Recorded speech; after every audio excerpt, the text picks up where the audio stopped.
색깔 있는 인터뷰 시작하겠습니다. 한중 관계가 사드 배치 문제를 둘러싸고 점차 경색되고 있는 가운데 지난주 더불어민주당 의원들이 한중 관계의 새로운 돌파구를 마련하고자 직접 중국에 다녀왔는데요.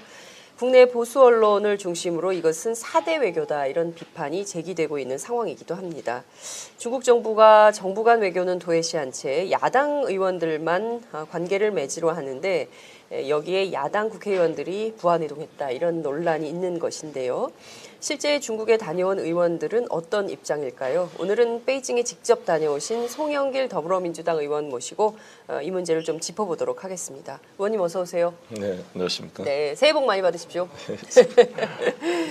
자, 중국 다녀오신 걸로 뭐 이러저러한 논란이 계속 있는 상황입니다. 요새 그 외교 문제가 첨예한 문제가 좀 되고 있는 상황인데요. 무엇보다 그에 앞서서 북한 문제가 좀 심각해서 북한 얘기를 좀 짚으면서 시작을 해보도록 하겠습니다. 북한 외무성이 ICBM을 임의의 시각과 장소에서 발사할 것이다라는 입장을 밝혔습니다. 어떤 시그널로 이해하십니까? 아이가 젖달라고 우는 것처럼 네. 지금 미국에 대해서 구애를 하고 있는 거잖아요. 나를 북한이. 좀 대상으로 대화를 해달라. 안 그러면 ICBM이라는 게 대륙간 탄도탄 아닙니까? 그렇습니다. 미국 본토에까지 공격할 능력을 내가 갖췄으니 이래도 나오고 협상하지 않을래. 이렇게 새로운 트럼프 정부에게 강력한 메시지를 보내고 있다 이렇게 생각합니다. 실제로 북한 당국은 오바마 행정부가 끝나기 전에 반드시 오바마에게 선물을 하겠다라는 입장을 밝힌 바 있습니다. 지난해 가을 무렵인데요. 네. 실제로 북한이 행동에 나설 가능성, 북한이 직접 행동에 나서면 그 다음 단계는 남북관계 경색은 뭐 불을 보듯 뻔한 것이고 위기론이 확산될 수밖에 없고 대선을 앞두고 최대 쟁점이 되지 않을까 이런 우려도 나옵니다. 이 점은 좀 어떻게 보십니까? 오바마 집권 8년 동안 전략적 인내라는 미명하에 사실상 전략적 방치를 해놓은 거 아닙니까? 네. 그로 인해서 핵실험은 가중되고 북한의 핵 문제는 더 악화되었습니다. 트럼프 체제 하에서 북은 지금 트럼프 정부에게 메시지를 보내는 거죠. 우리와 협상을 통해 해결할래? 끝까지 군사적 대결로 갈래? 군사적 대결로 가면 우리는 굴복하지 않겠다라는 일종의 자기 과시. 실력 이상의 자기 과장 어떤 이런 모습을 보이는데 트럼프가 아직 북한은 ICBM을 할 정도의 기술 수준이 안 됐다 이렇게 무시를 하니까 더 화가 나서 보여주겠다 이렇게 지금 하고 있는 게 아닌가 생각합니다. 실제로 보여준다면 어떻게 될까요? 쉽게 하지는 못할 것 같습니다. 북한이 행동에 나서지 못할 것이다. 그렇죠. 그건 달려 있지만 어찌됐건 미국의 어떤 그 대응 태세를 지금 한번 실험해보는 그런 상태가 아닌가 생각하는데 그래서 저는 트럼프 정부가 잘 해야 된다 이렇게 생각합니다. 또 뭐 선제 타격론 무슨 뭐 군사적 대결로만 계속 가버리면 더 악화될 수가 있고 트럼프가 선거운동 때 말했던 것처럼 햄버거를 먹고라도 대화를 하겠다. 저는 하나 기대하는 것이 원래 제가 당대표가 되면 한번 푸틴을 만나러 가겠다 얘기했잖아요. 푸틴 대통령이 사실 트럼프와 사이도 좋고 김정은과도 시진핑보다는 더 소통이 되는 위치에 있기 때문에 그런 중간 역할을 해야 된다. 그래서 제가 한번 러시아를 방문할 계획을 저도 한번 해보고 있습니다. 러시아 방문에 앞서서 미국을 먼저 다녀오셔야 되는 거 아닌가라는 생각이 좀 드는데 오늘 뭐 마침 김관진 외교안보 실장이 미국 방문 계획이 있어서 지금 뭐 우리가 여러 가지로 지금 짚어봐야 될 외교 현안이 너무 많은데요. 우선 하나하나 지금 짚어보도록 하겠습니다. 우선 지난주 중국에 다녀오셨어요. 말도 많고 탈도 많았다. 뭐 조선일보 일면 뭐 대문짝만한 사진도 실리고 뭐 이랬는데 우선 이 시기에 더불어민주당 의원단이 중국에 가서 왕이 외교부장 등을 꼭 만나서 해야 될 얘기가 좀 있었기 때문에 가신 거 아니겠어요? 어떤 메시지를 가지고 가신 겁니까? 원래 가게 된 계기는 중국과 직간접적으로 사업을 하고 있는 많은 기업인들이 지금 생존의 위기에 처해 있는 상황에서 이거를 풀어달라는 그런 하소연이 많았습니다.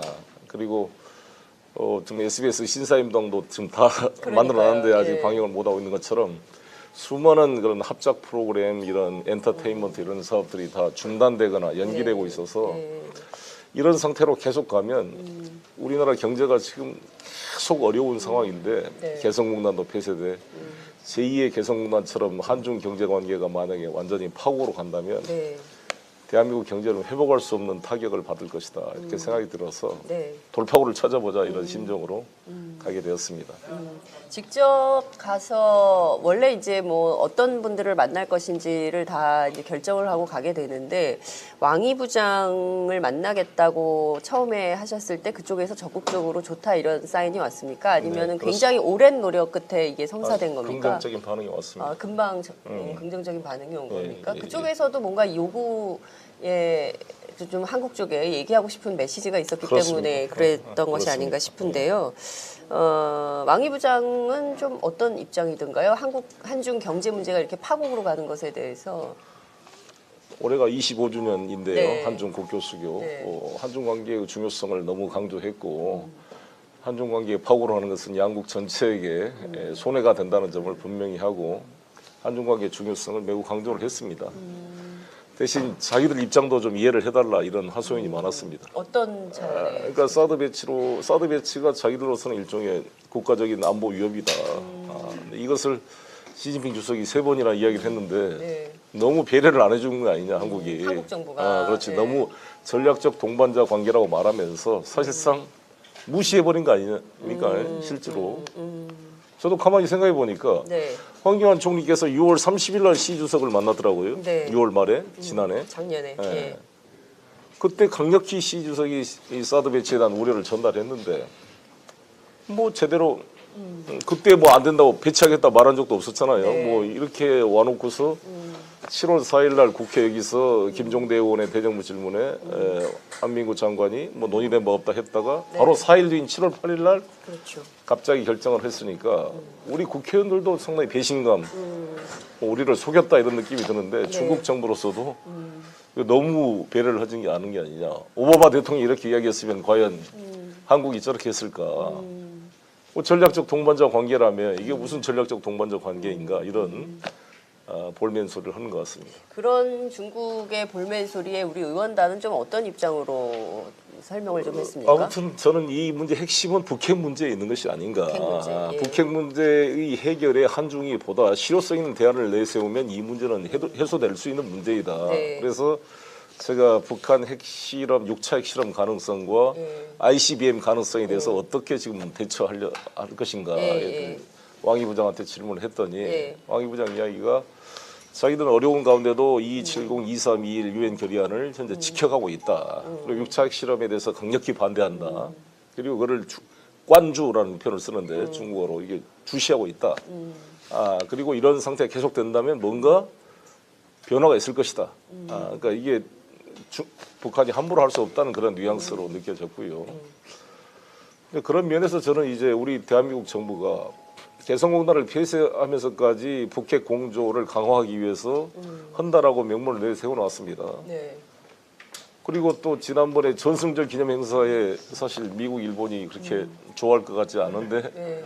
유일하게 이 미국 동맹국으로서 박근혜 대통령. 박근혜 대통령이 직접 참석을 했단 말이에요. 그래 놓고서 완전히 우회전을 해버린 게 아닌가. 그러면 이건 뭐 일관성이 없다 보니까 미국, 중국으로 인하 양쪽에서 다 서운함을 받는 것이 된다. 그래서 저는 중국과의 협력이 긴밀히 필요하고 ICBM이나 6차 핵실험을 막기 위해서 그 시점에서 중국을 이렇게 무시하고 사드 배치를 강행하는 것은 국익에 별로 도움이 안 된다 이렇게 봅니다. 근데 중요한 것은 그 말씀하신 대로 왕이 부장이 그 북핵 문제에 관련해 가지고 유엔 안보리 대북 제재 결의안을 충실히 이행하고 있고 제재 공조를 계속 이어가면 변화가 있을 거다라고 밝혔다고 하지만 실제로 어떤 변화를 중국이 끌어낼 수 있겠냐? 그러니까 중국에 대해서 북한에 대해서 중국이 적극적으로 북핵 문제 해결을 위한 무슨 뭐 경제 제재라든가 뭐 이런 걸 하고 있는 것은 없지 않습니까? 그러니까 사실 단독 제재는 안 하죠. 예, 근데 유엔 결의안은 지키고 있는 거죠. 유엔 결의안은. 예. 그러니까 사실 단독 제재는 이 유엔 결의안에서도 단독 제재란 말이 없어요. 단독 제재 자체는 저는 잘못된 거라고 봅니다. 유엔 결의안을 지켜야지 북한도 먹고 사는 2,400만 동포들이 굶어 죽게 만드는 게 제재가 아니기 때문에 민간 교류는 해서 먹고 살게 해주면서 이런 어떤 대량 살상 무기나 핵 관련 물질에 대해서는 철저히 통제하는 걸로 가야 된다고 보고요. 그리고 저는 이렇게 봅니다. 네. 북한 핵 문제의 키는 미국한테 있는 거지 중국한테 있는 건 아니에요. 그렇지 않습니까? 중국 제가 가서 만나는 중국 관본도 일관된 이야기가 아니 북한 핵 문제는 북미 간의 당사자인데 자기들은 제3자다. 왜 책임을 다 우리한테만 떠넘기냐. 그 말도 일견 일리가 있는 거 아닙니까? 미국이 북한하고 직접 협상을 해서 해결해 줘야죠. 북한은 미국이 자기들을 침략하려고 그러고 정권을 교체하려고 그러는데 자기들의 국가 안보를 지키기 위해서 재래식 무기로는 도저히 한미연합군을 상대할 수가 없으니까 핵을 안 만들면 자기 국가를 지킬 수 없다 이런 강력한 신앙을 가지고 있는 거잖아. 일종의 신념을. 그러면 우리가 북한한테 핵을 포기하게 만들려면 네. 핵을 포기하도 너희 나라를 침략하지 않을 것이다. 정권 교체 안 할 것이다. 뭔가 안전 보장을 해주면서 핵을 포기하라고 유도를 해야지. 그걸 안 하면서 이렇게 어떻게 하냐고요. 우리나라 같은 경우는 지금 미국이 주한 미군이 여기서 지켜주고 있고 확장 억제력이라고 해서 미국 전략적 핵무기 자산인 B2 폭격기와 네. 핵 잠수함까지도 다 이게 전개가 되는 이런 나라인데도 겁이 나가지고 사드 배치하자고 이 난리인데 거꾸로 입장을 바꿔놓고 북한 입장에서는 얼마나 무섭겠어요. 이 엄청난 이 한미 화력과 중국조차도 미국 편을 들어서 자기 등에다 칼을 꽂고 있다 이렇게 생각하고 있는데 네. 상대방의 안전을 배려해 줘야 내 안전도 지켜지는 거 아닙니까? 사실상 지금 김정은 체제 보장을 해줘야 이게 북핵 문제가 해결될 수 있다 이렇게 보시는 겁니까? 체제 안전 보장이라는 게 그 체제 안전 보장을 해줘야죠 당연히. 그 체제를 무력으로 무너뜨리겠다고 말하면서 핵 포기하라 그러면 누가 포기를 하겠어요 그거를. 북한 체제의 변화는 철저히 네. 접촉과 교류를 통해서 북한 주민들 스스로 변화 개혁할 수 있도록 도와줘야 되고 그걸 외부적인 군사적 공격이나 힘으로 그걸 바꾸려고 그러면 네. 평화적인 해결이 어려운 거죠. 더 악화된다고 봅니다. 그렇군요. 그러니까 북핵 문제를 어느 단계에서 어떻게 풀어갈 거냐. 그러니까 체제 안전 문제 그리고 남북 경제 협력의 문제, 교류의 문제 뭐 여러 가지 다방면에서 검토하고 해결 과제를 좀 모색해봐야 된다. 강대강 국면만이 해결의 비법은 아니다. 이제 이런 말씀을 좀 주신 걸로 이해해도 되겠습니까? 예. 자, 이제 중요한 것은 지금 뭐 일본의 소녀상 문제도 그렇고요. 이제 중국의 사드도 그렇고요. 지금 뭐 전방위적으로 동북아에서 우리가 외교적으로 굉장히 어려운 상황에 그래서 지금 뭐 그야말로 지금은 구한말 시대를 다시 살고 있다. 이제 이런 얘기가 나옵니다. 이제 하나하나 여쭤보도록 하겠습니다. 지난해 연말에 천하이 그 중국 외교부 와주국 부국장이 다녀갔습니다. 이때 이제 한국 외교부 만나지도 않았어요. 그러면서 뭐 롯데, 삼성, 재벌 대기업 관계자들을 만나면서 사드 배치하면 단교에 버금가는 조치를 각오해라. 이런 입장을 밝힌 게 논란이 좀 되고 있습니다. 왕이 부장은 이 점에 대해서 뭐라고 하든가 이거 좀 여쭤보셨습니까? 그런 걸 말할 그런 그런 얘기는 계제는 아니었고요. 예. 천하이는 만나봤습니다만 천하이가 그 자리에 참석했죠. 천하이 배석했죠. 예. 예. 근데 천하이 이제 나중에 네. 그 꽁시엔유라는 그 차관 이게 차관보죠. 네, 그 네. 차관보랑 같이 이제 저녁 네. 식사를 할 때 천하이도 같이 참석을 했고. 네. 근데 그쪽에서 그때 물어봤죠. 그때 시간이 좀 충분했으니까 물어봤더니 자기들이 여기 와서 외교부한테 만나자고 요청을 했답니다. 아, 천하이가 먼저 요청했다고요? 예, 그렇죠. 근데 아, 안 만나줘서 외교부를 안 만나줘서 우리들을 이제 저도 그때 만나러 왔거든요. 저희 방도 오고. 천하이가. 네, 그렇죠. 예. 정치인들도 만나고 예. 저기 뭐 재벌 뭐 기업인도 만났다 그렇게 저는 뉴스를 보고 알았습니다만. 네. 그래서 물어봤죠. 너 왜 정부 당국자는 안 만나고 만나고. 여기 만났냐? 예, 예. 비판 여론이 많다더니 예. 무슨 소리입니까? 만나자고 요청하고 다 했는데 그쪽에서 거절해서 못 만나고 했다. 한국 외교부가 거절을 했다는 그렇죠. 거예요? 안 만나고. 그래서 나중에 김장수 대사랑 그 다음 날 예. 조차한테 물어봤죠. 예. 천하이가 그러더라 했더니 하는 얘기가 예. 그때 오지 말라 그랬다. 1월 달에 만나자 그랬다. 근데 그게 무슨 와가지고 얘기? 안 만나줬다는 거죠. 그게 무슨 얘기입니까? 아니 그러니까 자기들이 작년 12월에 예. 만나러 오겠다고 천하이가 그러니까 예, 그때 오지 시간을 1월 달에 와달라고 했는데 그냥 왔다. 그래서 아. 안 만나줬다 이런 논리죠. 그래서 나는 그 말도 좀 이해가 안 되는 게 무슨 장관들 만나 아니고 실무자들 만나는 건데 언제든지 만나자면 만나야지. 예. 지금 그게 그 말은 뭐냐? 사드 문제 협상할 생각이 없다. 그냥 진행할 테니까 너하고 만나봤자 할 얘기 없으니까 오지 말아라 이런 취지로 느껴지지 않았겠어요. 네. 그런 문제가 있었다고 봅니다. 그렇군요. 그러니까 이것은 새로 알려지는 사실인 것 같은데 우리 측에 먼저 요청을 했는데 그렇습니다. 외교부가 거절을 해서 못 만난 그렇습니다. 거고 그것은 외교부 입장은 12월에 오지 말고 1월에 오라 날짜를 특정했는데 1월에 김 대사한테 들은 이야기. 예. 그러니까 이것도 잘못 예. 알려진 거고. 예. 그 다음에 정부 당국자 만나면 안 된다고 내가 또 물어봤어요. 예. 내가 그 홍시엔유 예. 그 부장 조리한테 왜 우리 김장수 대사는 안 만나느냐. 예. 그럴 리가 있습니까? 언제든지 만나고 김장수 대사하고 식사도 했고. 예. 오히려 지재룡 북한 대사하고 만나려고 수없이 자기가 요청했는데 지재룡 대사가 웃기만 하고 안 만나주고 있다. 식사 한번 하자 그랬대요. 그 북한 대사한테 지재룡 대사한테. 식사도 안 한다 그러고 그러면 우리 식사라도 한번 초대 좀 해주세요 그랬더니 그것도 대답이 없다. 실무진도 북한 대사관 측하고는 전혀 교류가 안 되고 있는데 한국처럼 잘 되고 있다라는 거고 그래서 제가 또 김장수 대사한테 물어봤어요. 계속 크로스 체킹 하셨네요. 체크했는데 김 대사 이야기가 만날 수 있대요. 그 실무자는 지금 교류가 잘 되고 있답니다. 근데 그것도 정부 당국을 배제하고 이것도 나는 잘못 알려진 것이고 대신 말씀대로 우리 대사관 측에서 만나는 것에 소극적이라는 생각이 들었어요. 왜 만나서 사드 문제에 대해서 뭔가 중국의 입장을 들어줄 만한 여유나 자세가 안 되기 때문에 만나봤자 뭐 나올 게 없으니까 일단 사드 배치는 강행하고 나서 그것을 전제로 인정시켜 놓고 나중에 하자 이런 생각이 강하잖아요. 현재 우리나라 우리 정부 태도가. 그러니 만나도 똑같은 이야기 할 텐데 자기들 할 이야기 없으니까 굳이 만나려 그러겠어요. 아 그렇군요. 그러니까 이 자세가 저는 어떤 느낌이 들었느냐. 김장수 대사가 이것은 대사가 아니라 국방부 장관 같은 느낌이 들었다 이런 표현을 썼는데 아니 우리나라 무역의 25%가 한중 무역이고 수많은 100만 명의 우리 한국인이 지금 중국에서 활동을 하고 있는데 이들이 죽겠다고 아우성인데 이 문제를 풀려면은 대사가 적극적으로 만나야 될 거 아닙니까? 만나서 이걸 하소연해야 되는데 순전히 국방적 관점에서만 경제인을 죽든 말든 국가 안보를 위해서 사드 배치 강행이 필요하니까 배치될 때까지는 중국 이야기 들어봤자 똑같은 소리니까 일단 진행을 해버리자 이런 느낌을 저는 받았기 때문에 이게 지금 한층 그러니까 지금 중요한 포인트는 우리 정부는 사드 배치에 대한 일관된 입장을 정했으니 중국 측과 특별하게 이야기해봐야 별다른 진전을 꾀하기 어렵다. 그러니까 일종의 대화의 문은 우리 측이 먼저 닫고 있는 거다라는 것을 중국에서 확인하셨다는 거잖아요. 그렇습니다. 저희들이 이번에 왕 의장과 만나는 것도 괜히 중국의 기대감을 높일 필요가 있으니까 만나지 않는 게 좋겠다 이런 입장 아닙니까? 그러니까 우리 정부가 이제 그런 입장을 갖고 있다고 말씀을 하시는 건데 이제 문제는 그 본격적인 경제 보복, 경제 제재가 시작이 된 거 아니냐라는 우려가 나오고 있는 겁니다. 올해 1, 2월 한국행 항공기 전세기 전부 불허를 했고요. 말씀하신 대로 지금 우리 무역 굉장히 어렵게 됐고요. 그 중국 진출한 기업들이 굉장히 어려움을 호소하고 있고 뭐 이런 상황인 건데 이 문제에 대해서 사드를 조건으로 걸지 않고 경제 문제를 좀 원활하게 하는 차원에서 해볼 방안 이런 것은 어떤 대안 같은 게 있다고 들으셨나요?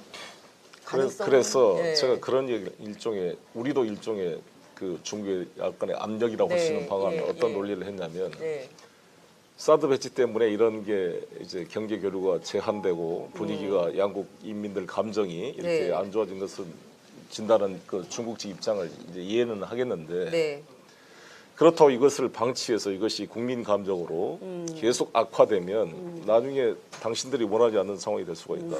상호간에 통제되지 않는 상황이 돼서 회복하기 어려운 파국으로 갈 수가 있기 때문에 과유불급이다. 뭔가 이제 탄핵으로 인해서 박근혜 정권도 지금 탄핵 소추가 됐고 뭔가 상황이 변화가 되었으니 당신들도 너무 이거를 몰아붙이지 말고 이제 완화하는 뭔가 전환점을 만들어 보자. 가시적 조치를 좀 취해봐라. 그렇죠. 당장 여객기 문제부터 그다음에 좀 풀어라. 그다음에 신사임당 같은 그 상징적 조치 몇 가지를 좀 해라 것을 강력히 촉구했습니다. 답변은 들으셨습니까? 그쪽은 긍정적인 약간 느낌이 있었고 대신 가속화하지 말아라. 사드 배치를 취소란 말은 못하지만 이거를 이렇게 한쪽에서는 막 사드를 오히려 더 땡겨가지고 하면서 이걸 풀어달라고 어떻게 하겠는가 그런 말을 했습니다. 그러니까요. 그게 진짜 굉장히 중요한 포인트인 것 그렇습니다. 같아요. 한쪽에서는 사드 배치를 당기려고 하고 있고요. 그렇죠? 그렇습니다. 그런 속에서 이제 경제 보복에 대해서는 풀어달라고 얘기를 하는 것이 중국 측 입장에서는 좀 모호하다 이렇게 느껴질 수 있는데 이른바 가시적 조치 대해서는 뭐 중국 사람들 뭐 빨리빨리 얘기하는 성격은 아니겠지만 어떤 긍정적 시그널을 좀 접하셨습니까? 그러니까 이게 다 상호주의이기 때문에 상호주의. 외교라는 것이. 그러니까 저는 이제 이렇게 생각합니다. 이 사드 문제를 이제 국회 비준 동의사항으로 처리해서 시간을 좀 가지고 네. 배치냐 아니냐를 넘어선 제3의 어떤 대안을 국회에서 마련해 보자. 네. 그런 조치가 되면은 충분히 저는 완화 조치를 끌어낼 수 있다 이렇게 생각합니다. 그러니까 우선 지금 제일 중요한 것은 국회 비준동의 절차를 밟는 과정, 사드 배치에 대해서 이게 그렇습니다. 온당한 것인가에 대한 네. 이것부터 첫 단계를 새로 밟아야 된다. 네, 그렇게 하면서 저는 이걸 풀어낼 수 있다. 시간을 좀 벌어야 네. 된다. 그 사이에 중국으로부터 경제 조치에 대한 새로운 변화의 계기를 만들 수 있다. 이런 말씀 좀 주셨는데요. 그러니까 어떤 측면에서 우리 언론에서 중국 정부에 대한 태도를 보도하는 데 있어서 여러 가지 얘기들이 나오고 있는데 그 아까 천하이 부국장 문제로 다시 좀 돌아가야 될 것 같아요. 네. 중국은 대국이고 우리는 소국인데 소국이 대국의 말을 듣지 않는다라는 얘기를 했다고 해서 사실 우리 국민들의 감정이 중국에 대해서 굉장히 안 좋아진 측면도 있습니다. 네. 실제 그런 발언을 안 했다고 주장하지 않겠죠? 모르겠어요. 천하이가 혹시 이걸 확인을 해보셨습니까? 나는 그런 건 확인을 안 해봤고요. 네. 그러면 천하이 자기들 입장에서는 뭐 외교부한테 요청을 했다는 것은 확실히 확인된 것 같고요. 우리가 중국에 대해서 그런 느끼는 것도 왜 없겠습니까? 그러나 우리가 어찌됐건 그거를 중국에서만 느껴요. 일본한테는 안 느낍니까? 아베의 말을 들으면서 얼마나 우리 느끼고. 모욕감을 느끼죠. 미국도 마찬가지잖아요. 미국 지금 트럼프가 이 도요다도 이야기했다는데 나중에 우리 지금 마킬라도로 지금 멕시코에 돼 있는 우리 삼성, 기아, 뭐 현대자동차 이런 거 미국 본토로 옮기지 않으면 뭐 35% 관세 매기겠다 이렇게 나중에 나올 가능성도 있잖아요. 그런 일방적 조치에 대해서 우리가 어떻게 해요? 우리가 어찌됐건 어린 입장에서 협상호 조율하러 우리 미국 가는 거 아니에요. 김관진도 간다는 거 아니에요. 미국은 뭐 말도 오기 전에 알아서 미국 입장을 맞추려고 막 미국 쫓아가는 사람들이 중국은 미국과 일본의 무역액을 합한 것보다 더 많은 무역을 중국과 하고 있으면서 아니 그런 말 한번 들어주러 가는 것을 또 들어주는 것이 아니라 우리 입장을 전달하러 가는 것을 4대 이렇게 말한 것은 지나친 균형이 없는 생각이다 이렇게 봅니다. 네. 근데 실제로 4대 외교라는 얘기가 계속 나오고 있어요. 근데 왜냐하면 중국에서 소위 이제 고위급 접촉은 하지 않으면서 야당 의원들만 만나는 것은 이게 상당히 의도가 있는 거다라는 전문가들의 진단이 나오고 있기 때문에 그런 것인데요. 뭐 좀 당했다. 그러니까 우리 정부 관계자 만나지도 않으면서 야당 의원들만 만나려고 하는 것에 술수에 넘어간 거 아니냐. 이제 이런 얘기들이 나옵니다. 생각을 바꿔놓으면 네. 그래도 우리를 만나준 게 그 새로운 그런 어떤 채널이 됐다는 걸로 봐야 될 것 같고요. 오히려 자기들이 저질러놓은 무능한 외교 당국자들이 그걸 해결하려는 의원들을 이렇게 공격하는 것은 자기 모순이라고 봅니다. 예. 다음 단계의 약속을 좀 잡으셨습니까? 다음 2월 달에 정세균 국회의장께서 지금 중국 방문을 계획하고 있습니다. 네. 그런데 이제 그쪽에서는 국회의장이 시진핑을 만나는 경우는 없다. 이게 리거창과의 만남으로 이렇게 제안하려는 생각도 일부 있겠지만 네. 저도 그렇게 이야기했고 중국 당국에서도 우리 정세균 의장이 오시면 시진핑 주석과의 면담을 해보려는 분위기가 있습니다. 그래서 저는 정세균 의장 그때 또 가십니까? 모르겠어요. 나 정세균 의장님과 상의를 해보려고 합니다. 예, 의장님께서 예, 뭐 같이 혹시 가자 그러면 같이 예. 뭐 검토를 해볼 생각이고요. 예. 서 의장님한테 쭉 배경을 좀 설명을 해주고 방중을 준비하고 계시니까 네. 도움이 될 거 아니겠어요? 그래서 정세균 의장과 시진핑 주석이 만나게 되면 상당히 진전이 있지 않을까.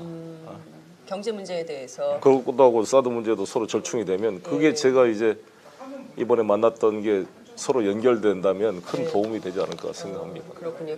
지금 중요한 문제는 두 가지 다 우리 국민들의 생존과 관련된 문제이기 때문에 그런 것인데요. 사드 배치와 관련해서는 우리 정부는 계속 서두르고 있고 그래서 이제 사실 성주 군민들도 다양한 뭐 법리적으로도 법률적인 투쟁도 하고 뭐 경우에 따라서는 물리력 또 동원한 투쟁도 생각해 보고 있다라는 정보도 흘러나오고 있고 뭐 이런 상황입니다. 그래서 굉장히 위중한 대선을 앞두고 안보가 여전히 상당히 큰 이슈로 대두될 가능성이 높다 이렇게 볼 수 있을 것 같은데요. 일본 문제 좀 잠깐 여쭙고 넘어갈게요.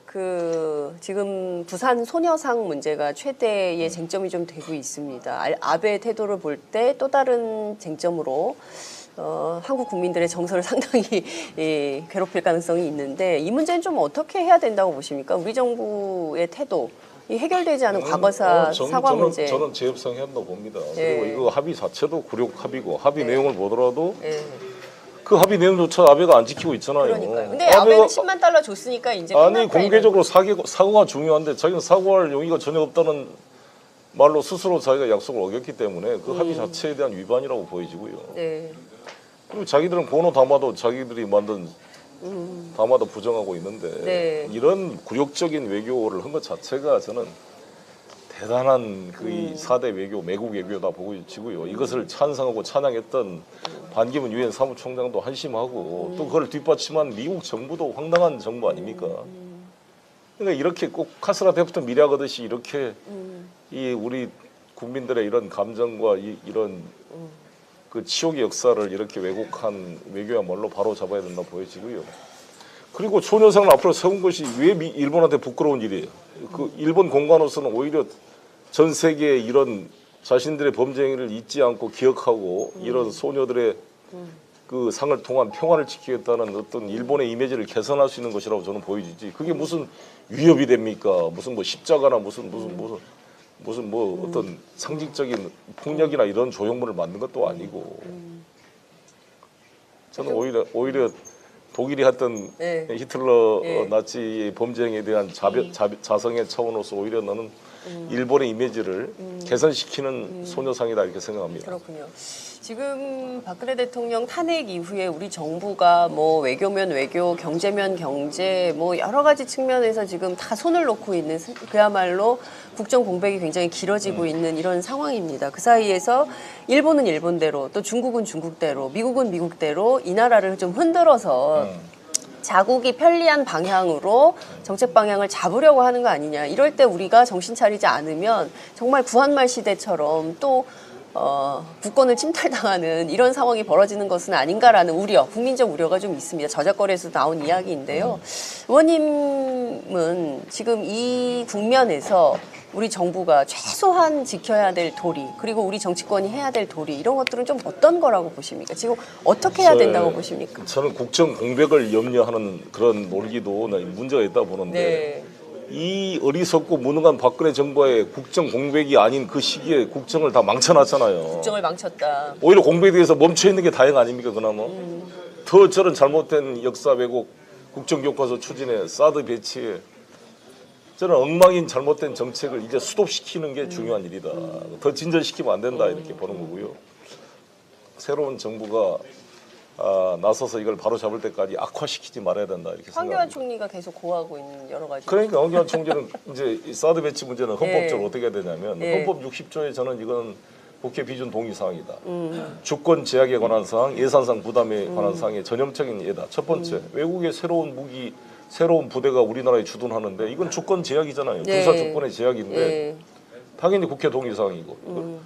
이건 한미 상호 방위 조약에 이미 했기 때문에 안 된다는 건데 한미 상호 방위 조약의 내용을 그렇게 해석하면 안 되고 새로운 부대고 새로운 신무기 체계이고 MD 체제 편입이기 때문에 네. 국회 동의 필요하고. 두 번째, 1,000억이 넘는 돈이 들어가요. 저 성주 골프장 저기. 그렇죠.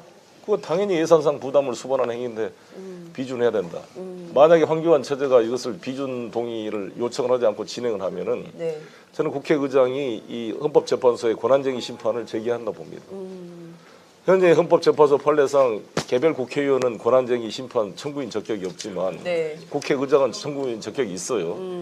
국회의장이 청와대로 하여금 지금 황교안 권한대행으로 하여금 국회 비준 동의서 요청을 하고 있지 않은 행위에 대한 권한쟁의 심판을 통해서 우리 국회의 권한을 되찾아야 된다. 네. 그래서 이게 나는 헌법을 지키는 거다 이렇게 생각을 하고요.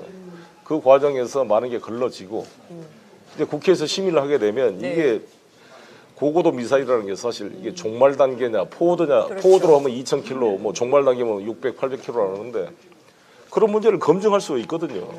그리고 사드는 전부 이동이 가능한데 왜 상시 배치를 하려고 난리냐고요 그게. 북핵 해결이 더 중요하지 북핵이 공격하면 날아온 미사일 받아 쏠 생각하면 얼마나 한심한 겁니까? 그렇게 되면 이미 나라는 그러니까요. 끝장이 난 거 아니에요. 예. 그 핵이가 오기 전에 사전 예방적 조치를 해야 되고 그걸 예방적 조치의 핵심적 키는 미국과 중국과의 협력인데 네.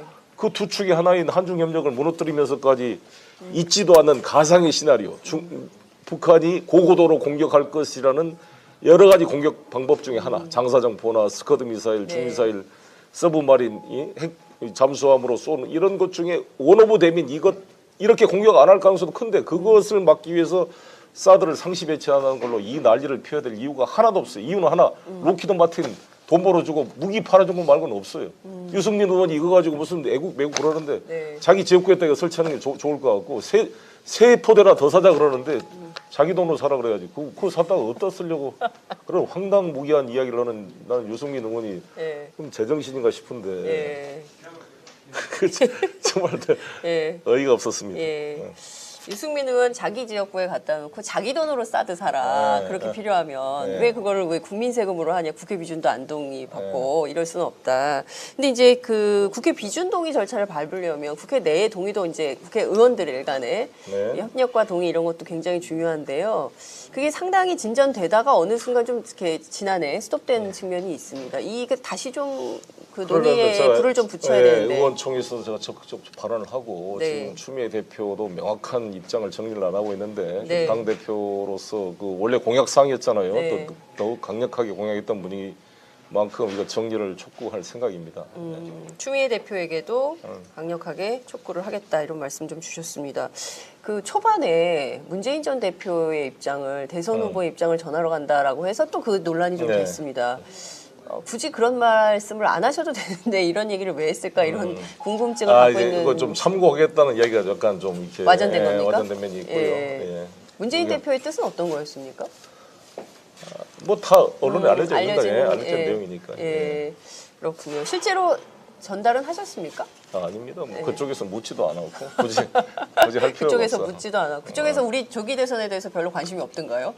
글쎄, 대통령 선거에 대해서 관심이 있을 것 같은데. 근데 그런 얘기를 하면 아무래도 조심스럽죠. 예, 자기들도 남의 나라 예. 내정 간섭이 될 수 있으니까. 그렇군요. 알겠습니다. 내정 간섭 뭐 궁금은 했을 것 같아요. 이런저런 얘기는 있었겠지만 네, 비보도를 전제로 얘기하지 않았을까. 대단히 조심스러워하는 것 같았습니다. 그렇군요.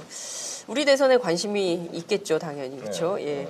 그 베이징에서 방문을 끝내신 다음에 상하이로 가셨어요. 네, 혼자만 그렇습니다. 가셨습니까? 다른 분들은 일정이 조정이 안 돼서 네. 저만 갔습니다. 그렇군요. 네. 지금 그 세월호 인양 문제가 또 쟁점이 좀 되고 있는데요. 상하이 셀비지 직접 만나셨어요. 네, 본사에 갔습니다. 예, 그 어떤 얘기를 좀 들으셨습니까?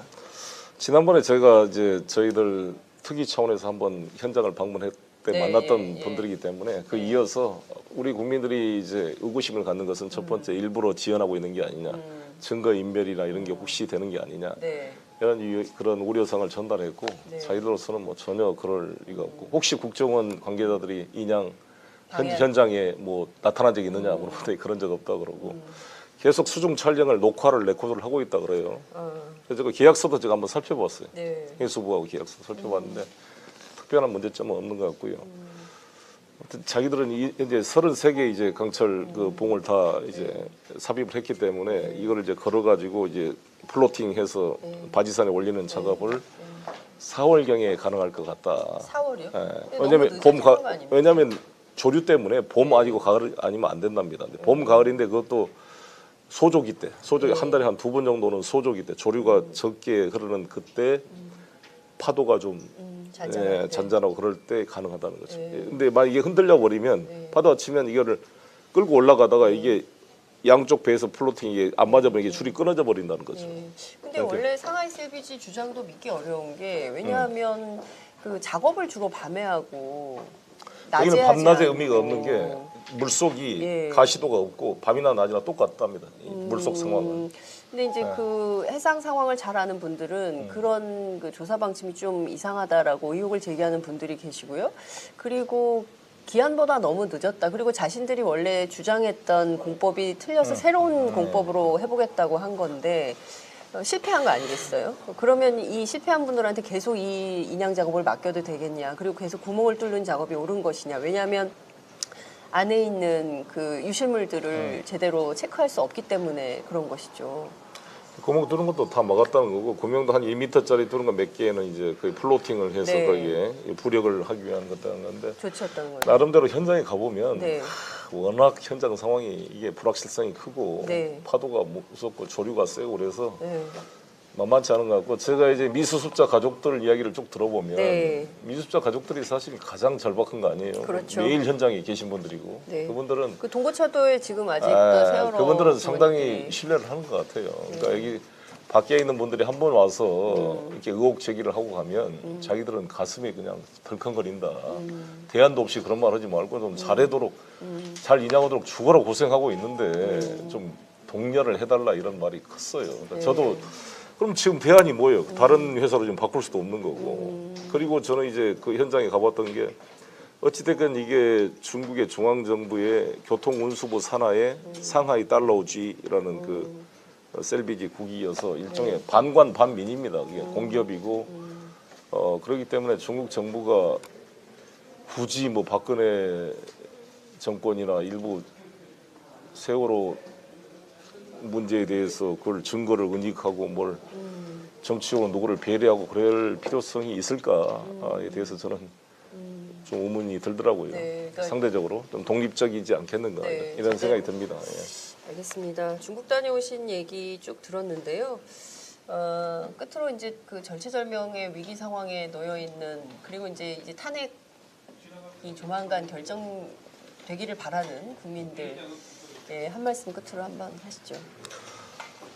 네, 저는 이 박근혜 정권의 최순실 국정농단의 그런 말도 안 되는 상황에 대해서만 분노한 게 아니라 박근혜 정권이 추진해왔던 각종 정책들, 국정교과서 문제나 개성공단 폐쇄 문제라든지 이 위안부 왜곡 그런 졸속 협상이나 이 사드 문제 모든 것 자체가 무능하기 이를 데 없고 국가의 안전과 경제적 성장 동력을 무너뜨린 행위였다고 봅니다. 이것을 이제 바로 잡아야 될 시기가 왔고 다 에너지를 모아서 우리 국민의 에너지가 모인 새로운 정부가 탄생해서 이 난매기에 빠져 있는 이 대한민국의 위기를 구해내야 된다 이렇게 생각이 들고요. 마지막까지 같이 이 촛불의 힘을 지켜갔으면 좋겠습니다. 네, 오늘 말씀 여기까지 듣겠습니다. 고맙습니다. 네, 감사합니다. 감사합니다. 수고했습니다. 네.